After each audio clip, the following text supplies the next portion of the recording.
we condemn the incident of Friday at Betalbatim beach. We know that Goa is getting more and more unsafe for women and children. More and more unsafe for women and children, and something needs to be done about it. The tourism department has been sending people abroad for years. For years. The ministers go, the bureaucracy goes. Do they really understand what is tourism? Do they really know what they should do after coming back to Goa? Can we really see a qualitative change, or is there a tourism policy in place?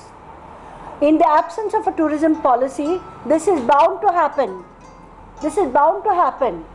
Therefore, the tourism department has to put infrastructure in place if they are going to say that they want tourism as a second revenue for Goa.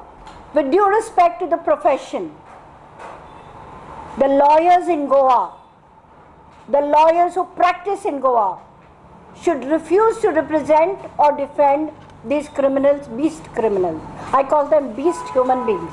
Their lawyers should come from Indore and defend them. This is my contention.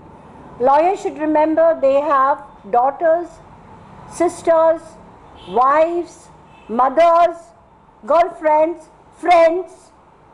Would they like it if this was done to any of them?